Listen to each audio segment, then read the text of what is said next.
Hello everybody, and welcome back to OMB Reviews. I am the critic who is a cynic. Hope you're doing well, and today we'll be talking about Venom, Let There Be Carnage, and its box office prospects, as it actually will be competing not only against Shang-Chi, the greatest film ever to be made, but also a couple of other films that really haven't been talked about all that much. But before going any further, please make sure you smash that like button, light up that fire button if you're watching over on Odyssey, and also make sure you're subscribed to the channel with that bell notification turned on. That way you know every time a new video or live stream goes live on the channel. So as you can see, this is from yesterday. As it says, it's going to tee off a blockbuster October at the domestic box office, because almost every single film that has been pushed off, or at least the biggest films that have been pushed off for the last couple of years because of the coup, are finally coming out pretty much all in the month of October. We've got films like Venom coming out. We got films like No Time to Die coming out finally, which has to make an insane amount of money just to break even.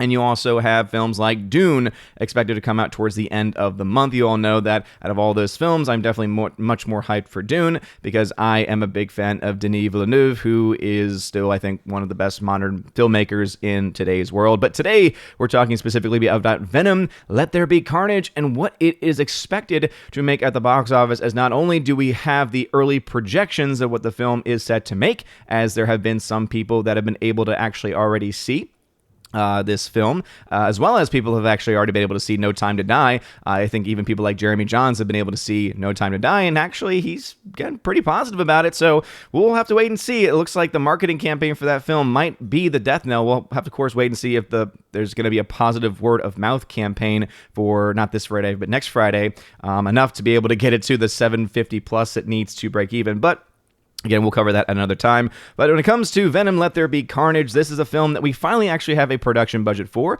So Venom 2, we can now officially say, cost $110 million production budget. So again, this is now the reported budget. Got this from Variety.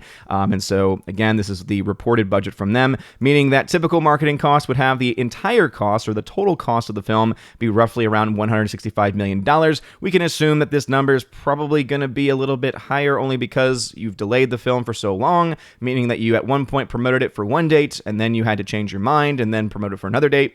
So marketing costs could actually very much be, as is the case for almost all of these films, a little bit higher. But again, we're going to be more on the conservative side of this, just to go based on the numbers as they are being reported, as they are coming in. So $165 million is likely the least amount it costs completely with marketing, meaning the break-even number for this film is actually not too far out of reach at $247.5 million. And if the trends of recent big budget films continue, this is a movie that probably could end up reaching the heights of that number. We have, of course, films like Shang-Chi, which was a huge domestic success while being relatively an international failure, getting to up to $363 million. And obviously, I've not updated this number in a couple of days, but as I said last week, this number is going to reach its break-even number of 375 by the end of the weekend, even in the midst of finally having some competition. But you have other films as well reaching $300 million. So Free Guy, for instance, the film The Little Engine That Could, was able to get to around $317 million. Jungle Cruise, even as a massive flop, was able to get to $205 million. You also had, of course, Black Widow getting to $378. And so there is some, I think, again, at least some decent chance that the film could end up getting to its break-even number of 247.5, since you have more theaters open than in those previous films that I had mentioned, especially in the case of the Disney film specifically. It is being released in a ton of theaters. It is a film also that is not having to worry about any day-and-date release model, and so obviously that's going to push more people to the actual theaters. And hey, in the comment section, I've seen a lot of people say that they were big fans of the first Venom film, and so you're going to have people who are generally fans of the franchise, fans of Tom Hardy, amongst other people, who are going to go out to go see this film. And so we'll, of course, keep tracking to see what the actual domestic number opening is. And more specifically for me, you know, I'm always much more focused on that second week drop-off, because that's what I base all of my projections as far as how much it'll make and projected loss or gain of a film. But 247.5 is definitely not the worst case scenario for the big budget films to come out this year. It's on the lower end of big budget films, which I think, again, overall would be a good thing. Now, when it comes to what the film is expected expected to make this weekend. Obviously, it is going to be competing, as I said, with a couple films that people really aren't talking a lot or as much about at the very least, and that is there's an Addams Family animated sequel coming out. So Addams Family 2 is going to be released.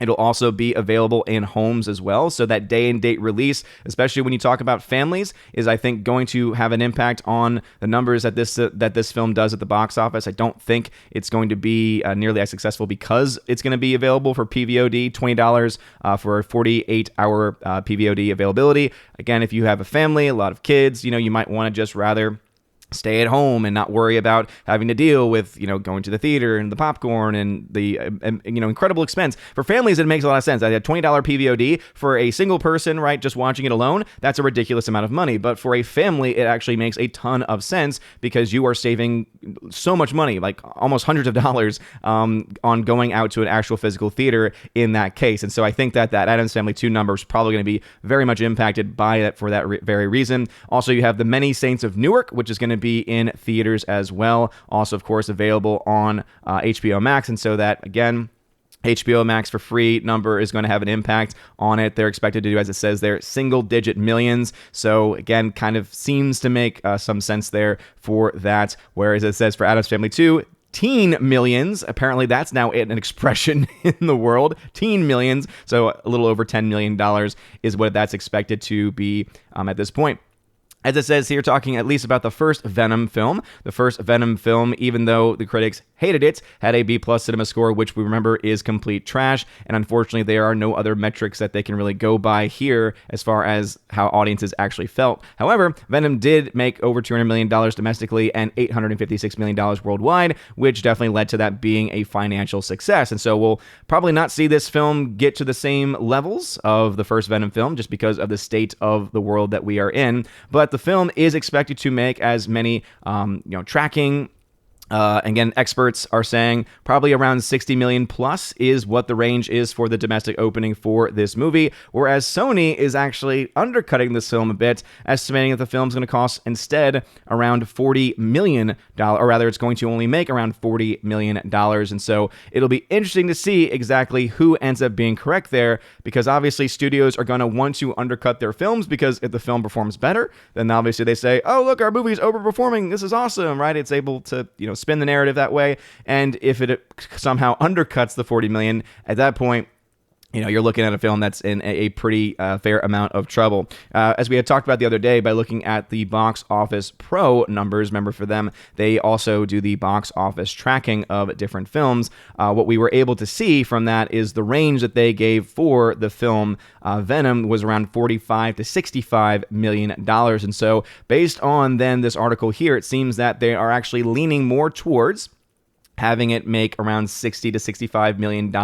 So it looks like experts are leaning more towards the higher end of what those initial estimates were, which would put then the final number domestically of around $105 to $145 million. And so let's say that holds. Let's say maybe it makes around $120 million domestically. I think that's definitely within reach. The film's break even is $247, so it would need to make at least $125 plus million internationally, which again, I also think would be very much a possibility for a film like this. And so it seems, again, at least this early on, unless we see some major failures at the box office for this film or a massive second week drop off, remember, in its second weekend, it's going to be competing with No Time to Die, which no matter how you feel about that film, I think it's still going to be one of the biggest films. It's going to be the number one film of that weekend, just by the very nature of the film being a new release and also a film that some people are still excited for even after countless numbers of delays and everything going along with it, and all the obviously the drama behind the scenes, at least the perceived drama behind the scenes with the writing and the seeming political agendas behind the scenes too. Apparently those aren't really actually playing out on screen based on people who've actually seen the film, but will that have an impact? I think it will. How much is going to be really the big question mark there. But anyway, Venom Let There Be Carnage. Are you excited? Do you have your tickets? I saw a tweet from Gary Nerdrotic, and one of the biggest theaters next to him, as of yesterday, had almost no seats sold for this movie. So yeah, it's gonna be interesting to see exactly how many people are actually driven to go and see this film. I think I've mentioned this previously. I was not a big fan of the original movie myself. For me, the CGI was just a little bit on the messy side, a little bit on the muddy side. Looked, again, incredibly artificial, and I just, again, I'm kind of picky when it comes to CGI. And also for me, Tom Hardy, I know that a lot of people say that in the comics, the character of Brock is actually a little bit more of a jacked reporter, but just that idea of a jacked reporter, for me, just in my own head, it just doesn't, again, work for me as that case. Again, it might be very well suited for the comic character, right? But again, that's just something that always bothered me. Plus the voice he puts on where he's like, nah. Like, I don't know. There's something about it where, again, I'm probably going to be willing to go and watch it and review it if I have the time to, which is, of course, one of the biggest issues with my time recently, just not having it. Again, family comes first, of course. But are you going to see it this weekend? Do you already have your tickets? Let me know in the comment section below. If you like this video, smash that like button, light up that fire button if you're watching on Odyssey, and let me know also what you think this film is going to do at the box office. Again, is it going to reach that break-even number of 247.5? We shall see. Anyway, you're all amazing, beautiful people. Hope you all have a wonderful rest of your day. And as always, God bless. And now for a huge shout out to all of my September Locals, Patreon, and Subscribe Star members. First with my Locals members, Cats App, D Sharp, It's a Modern Major General Story, Laura Bifford Hobbit, and Robert Barnes. I want to give a shout out to, especially to Laura, who is now a double supporter on Locals and on Patreon. So thank you for that. And to all of my Locals members. A shout out also to my Patreon members, Andrew Hoyle, animation commentator Brandon, Brian P., Christopher Bowman, Don Bruno de la Mancha, Father Christopher Miller, Hail to you, Father, Father Damian Cook, Garrett Searles, Hannibal Grimm, Harold Francis, Inflamed Wood, Jacob Juice, Jeffrey Toon, Joe Horn, Jonathan Carney, Gomer Kyle 79, Laura the Modern Major General Story once again, Mike Jackson, Mad Mitch Dunaway, Mondo Spieler, Mr. Peabody, On to June, Orange Hat Reviews, Out of Step with Reality,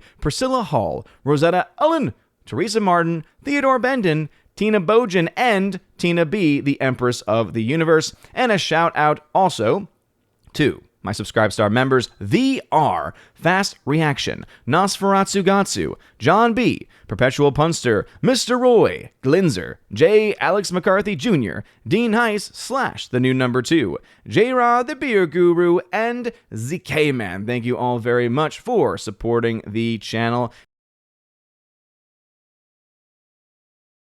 And I want to give a huge shout out to new members, one-time supporters over on Locals, Kara Tharp, K Tharp 56, and Brett D 90. Thank you again for being a one-time supporter over on Locals, and also to my newest Patreon member, Stan Gunevik. And hopefully I pronounced that correctly, but thank you for being my newest members.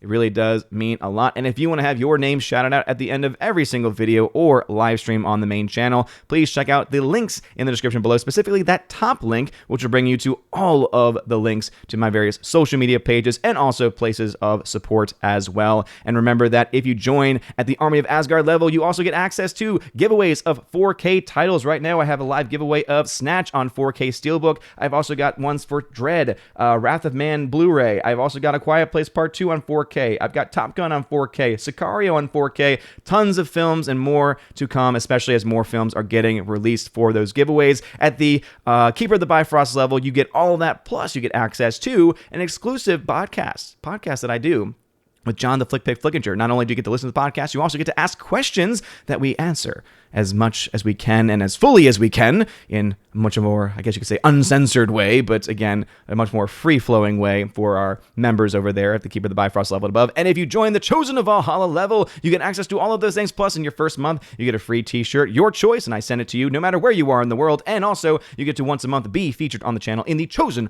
of Valhalla live stream, where we talk about movie, news, and pretty much anything that you want to talk about. So if that all sounds like fun to you, check out those links below. You're all amazing and beautiful people. Hope you all have a wonderful rest of your day. And as always, God bless.